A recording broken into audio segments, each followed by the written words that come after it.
قررت بقى النهارده اعمل لكم تجميع على اكتر من 30 نوع مرطب وباسعار تبدا تقريبا من حوالي 30 جنيه او اقل كمان، ومرطبات تنفع طبعا للبشره الدهنيه والمختلطه اللي زي حالاتي، ومرطبات تنفع للبشره الجافه والعاديه. وكالعاده هقول لكم في اخر الفيديو طبعا ازاي تستخدموا المرطب بطريقه صح عشان تلاقوا منه افضل نتيجه. يا جماعه تعرفوا ان ترطيب البشره دي اهم خطوه في روتين العنايه ببشرتنا، وان انا كمان والله العظيم خطوه ما اقدرش ان انا استغنى عنها. ولو خيروني ان انا ادفع فلوس كتير جدا في مرطب ولا غسول ولا واقي شمس هختار المرطب وانا مغمضه، لان خطوه الترطيب دي الخطوه الوحيده اللي كفيله تخلي بشرتنا ما يظهرلهاش حبوب ولا اثار حبوب ولا تجاعيد. تخلي دايما بشرتنا شكلها صحي وناضر وفيها لمعه كده طبيعيه، ما تبقاش مجهده ولا شاحبه ولا كل المشاكل اللي حرفيا كلنا بنعاني منها في بعض الاوقات. بس كل الفكره انك لازم تبقي فاهمه وعارفه كويس قوي ازاي تختاري المرطب الصح اللي يناسب نوع بشرتك، لان زي ما هي خطوه سهله وبسيطه وجميله وممكن تغنيكي عن كل انواع السيرمز وكريمات التفتيح اللي بتكون موجوده، بس للاسف لو اخترتي مرطب غلط وانت كانت بشرتك مثلا دهنيه او معرضه للحبوب كفيل ان هو يدمر بشرتك حبوب. بصوا بقى ده كده جزء من المرطبات لسه محتفظه بالعلب بتاعتها، يعني عايزه اقول لكم ان الثلاثه دول خلصوا، دول لسه فيهم. وفي طبعا انواع كتير جدا جدا انا جربتها بس الحمد لله فاكراها، فهقول لكم برده رايي فيها. بس خليني اقول لكم انا ليه بقول لكم ان خطوه المرطب دي خطوه مهمه جدا، ويعني تكاد تكون اهميتها زي اهميه واقي الشمس ويمكن اكتر، لان مش كل الناس اصلا بتنزل في الشمس. فالمرطب خطوه مهمه ليكي سواء بقى كنتي بتنزلي في الشمس او مش بتنزلي في الشمس. المرطب يا جماعه عباره عن منتج انا بجيبه علشان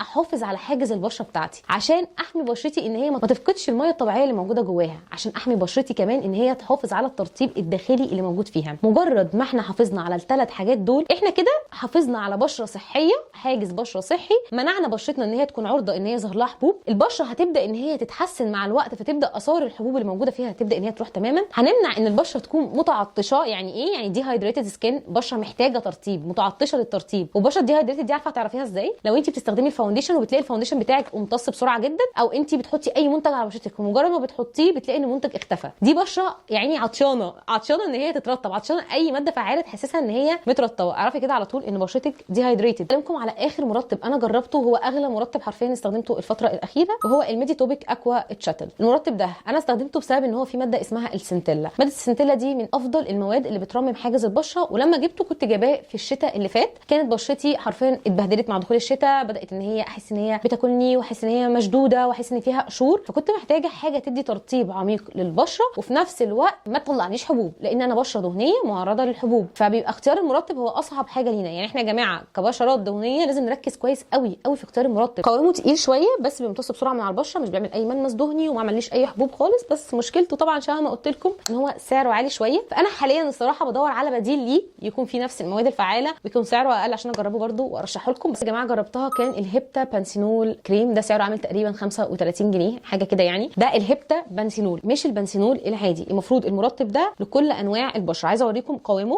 هو قوامه طبعا اخف بكتير جدا جدا من البانسينول العادي. بصوا بيمتص بسرعه جدا من على سطح الجلد، ما عملش اي ملمس دهني. انا الصراحه ما جربتوش لفتره طويله، يعني جربته حوالي 10 ايام او حاجه، ما طلعليش في الفتره دي خالص اي حبوب، بس انا حاسه ان انا محتاجه اجربه اكتر من كده. كان كويس جدا جدا معايا كبشره دهنيه، ولو كانت بشرتك جافه او عاديه هيكون مناسب جدا برده معاكي. الكيارا ايموليانت كريم قوامه خفيف جدا، ترطيبه يعتبر متوسط، يعني عايز بشره عاديه بشره جافه بس مش شديده الجفاف، مش مناسب للبشره الدهنيه ولا البشره المختلطه. بس فعلا من الحاجات الحلوه قوي اللي سعرها حلو جدا، اقل اصلا من 100 جنيه، وبجد ما فيهوش اي عطور خالص، فمناسب كمان للبشره الحساسه او الناس اللي بشرتهم بتلتهب بسرعه. موندو كريم يعتبر من اشهر المرطبات اللي موجوده في الصيدليات حرفيا، للاسف طلع كتير جدا بس ماشي. قوامه متوسط، مش خفيف ومش تقيل، امتصاصه يعني مش اسرع حاجه، في نفس الوقت هو فيه شويه عطور، فانا ما رشحوش للناس اللي بشرتها تكون حساسه. هو حلو قوي قوي يا جماعه للبشره الجافه وللبشره العاديه، ما بحبهوش للبشره المختلطه ولا البشره الدهنيه. السيكا لاب كريم ده من الكريمات اللي الفتره الاخيره يا جماعه انتشرت ان هو بديل لكريم السيكا بلاست بتاع لاروش. هو ما فيش اي علاقه ما بين الاثنين، هو للاسف خلصان بس قوامه كان عامل شويه زي المرهم. المفروض المرطب بتاع سيكا لاب كريم ده مش مناسب خالص ليكي كبشره دهنيه او مختلطه في الصيف، مش هتحسي انك مرتاحه، هتحسي ان بشرتك كده مدهننه وبتاع، لا بجد تقيل جدا جدا على البشره، امتصاصه مش سريع. هتجيبيه لو انت بشرتك مثلا عملتي ليزر فيها التهابات في حروق او حاجه عشان يهدي معاكي البشره. المرطبات اللي انا جربتها بس مش معايا صور بتاعتها، الكيبانسين كريم. الكيبانسين كريم ده كان من افضل المرطبات اللي انا جربتها من حوالي سنتين او 3، بجد ما عملش اي مشاكل في بشرتي، امتصاصه كان سريع قوي قوي قوي، ترطيبه كان حلو لبشرتي في الصيف، ما طلعليش حبوب. بس في الشتاء كان ترطيبه ضعيف بالنسبه لي كبشره دهنيه بتتعرض للجفاف في فصل الشتاء، فهو بالتالي مش مناسب ابدا للبشره الجافه خالص. هو يمشي كويس مع البشره العاديه. مع بعض الناس للاسف بدا ان هو يطلع لهم حبوب تحت الجلد، فبعد ما كنت بحبه قوي وكنت دايما برشحه جدا، بطلت للاسف ان انا ارشحه علشان قلت انا مش هبقى انا الحاجه الفريده الوحيده في استخدامه، فممكن فعلا ان هو يطلع حبوب لبعض الناس. ممكن تجربي برده وتشوفي رد فعل بشرتك معاه هتكون ايه لو انت مش قادره تجيبي مرطب يكون سعره غالي. جربت بقى برده بعض الانواع كان في فصل الشتاء السنه اللي قبل اللي فاتت، الايبيكا مويست، الجينيكا مويست، الاثنين دول مش عارفه هم نفس العيله ولا نفس الشركه ولا لا. الاثنين دول كان ترطيبهم تقيل للبشره، ما عملوليش حبوب في الشتاء، عطوا ترطيب كويس بس امتصاصهم ما كانش اسرع حاجه وكان قوامهم شويه تقيل، بس الحمد لله عدت معايا على سلام وخير. ممكن تستخدميهم لو انت بشرتك جافه او عاديه صيف او شتاء، هيكونوا كويسين جدا جدا معاكي. من الحاجات برده اللي انا جربتها في الشتاء نفس الشتاء ده لما الاثنين دول خلصوا، الاندوديرما كريم والمويست وان كريم، برده ما طلعليش اي حبوب خالص. الاندوديرما قوامه خفيف قوي، امتصاصه سريع جدا وفي نفس الوقت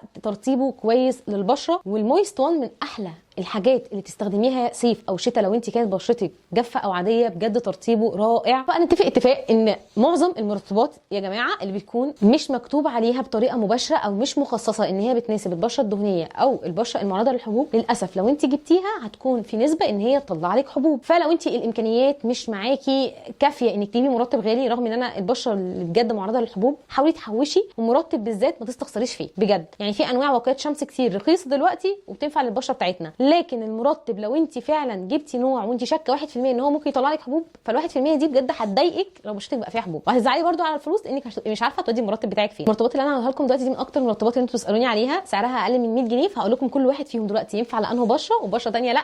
وفي تريكه مهمه جدا لازم تاخدوا بالكم منها، وخصوصا للناس اللي بشرتهم دهنيه او معرضه للحبوب. سيتروبانتين ده من المرطبات اللي هي المفروض الناس قالت ان هي بتناسب البشره الدهنيه والمختلطه، وللاسف طلعت حبوب لبنات كتير جدا جدا جربتها. هجيب لكم السكرينات من كومنتات البنات على ريك كنت منزلاه جربوه، فعلا بهدلت بشرتهم حبوب. فامتى تستخدميه؟ لو انت كانت بشرتك جافه عاديه، بشرتك مختلطه مش معرضه للحبوب، او انت ما عندكيش امكانيه تجيبي مرطب غالي بس هتجيبيه وتكوني مركزه كويس قوي. لو بشرتك طالعه لها حبوب بعد استخدامه بفتره يعني اسبوعين او حاجه، اعرفي ان الحبوب دي بسببه ولازم انك توقفيه وقتها. تاني مرطب ينفع للبشره الدهنيه والمختلطه هو مرطب نولافير كريم. طب بس نفس الفكره ان في احتماليه ان هو يطلع حبوب، وهنمشي بنفس الطريقه اللي هنمشيها مع سيتروبانتين، هنجيبه وهنلاحظ هل هيطلع لنا حبوب ولا لا. المرطب اللي بعده هو ريفي 2 كريم، من المرطبات الحلوه جدا يا جماعه للبشره الجافه والعاديه، وفعلا ترطيبها كويس وعميق ومش سعرها غالي خالص، وبرده اقل من 100 جنيه. وطبعا بالنسبه للبنسينول هو من المرطبات الحلوه للبشره الجافه او البشره العاديه. في انواع كتير دلوقتي بقت غير بنسينول، ماكرو بنسينول وحاجات كتير جدا. يعني انا اللي جربته كان هيبتا بنسينول وكان كويس معايا. بقيت انواع بنسينول انا ما جربتهاش الصراحه، وبنسينول الاصلي انا جربته لايديا حلو وترطيب زي الفل وكل حاجه، بس مش بيتفرد بسرعه، بياخد وقت عقبال ما يمتص، فعايز بشره جافه جدا، بشره عاديه جدا علشان يدي تاثير كويس للبشره. لكن بشره دهنيه اوعي تستخدميه، هيبهدل بشرتك حرفيا حبوب. لو احنا عايزين نطلع بره بقى رينج ال 100 جنيه ونجيب حاجه تكون مخصصه فعلا للبشره الدهنيه وبرده حاجه تكون مصريه، ففي مرطب سيبا كلار هايدرا، ده من الحاجات الكويسه. وفي مرطب ديرماتيك برده، الاثنين قوامهم خفيف امتصاصهم سريع. ديرماتيك فيه شويه عطور فمش هينفع الدهنيه الحساسه، لكن لو انت دهنيه او مختلطه عاديه مش حساسه وبيطلع حبوب هيكون كويس معاكم، وطبعا مش هيطلع لكم اي حبوب خالص. دي بقى لمرطبات بلاش تستخدموها لبشرتكم علشان فعلا اضرارها كتير، سواء بقى كانت بشرتك جافه او عاديه او غيره، وهي نيفيا سوفت وايفا وجلايسوليد وكل المرطبات اللي بتكون في شكل علب كده، هو دي واللي احنا عارفينها من اجدادنا. المرطبات دي بتكون فيها كيميكالز كتير قوي، المواد الفعاله اللي فيها بتكون اقل من كل الكيماويات والمواد الحافظه اللي بتكون موجوده فيها، بشرتك اصلا مش بتستفيد منها بنسبه كبيره، بلس ان هي مع الناس اللي بشرتها مختلطه ودهنيه ومعرضه للحبوب بتطلع حبوب بتعمل التهابات في البشره. الافضل ان احنا نجيب الحاجات دي نستخدمها لجسمنا، نستخدمها لايدينا، هيكون ترطيبها كويس. لكن بشرتنا انا ما انصحكيش خالص انك تستخدميها لبشرتك. فتعالوا بقى يا جماعه اوريكم ازاي نستخدم المرطب بطريقه صح علشان نلاقي منه افضل نتيجه. المرطب اسمه نوت بوتانيكال. احنا علشان نرطب بشرتنا بطريقه صح بناخد المرطب بنحطه اولا على بشره تكون منديه، تمام؟ دي اول حاجه ودي خطوه مهمه جدا. يعني بعد ما تغسلي بشرتك على طول تستخدمي المرطب وتكوني لسه منشفاه كده وفيه الرطوبه. ليه؟ علشان المرطب يقفل على الرطوبه بتاعه البشره فيديكي ترطيب اعمق. بناخد من المرطب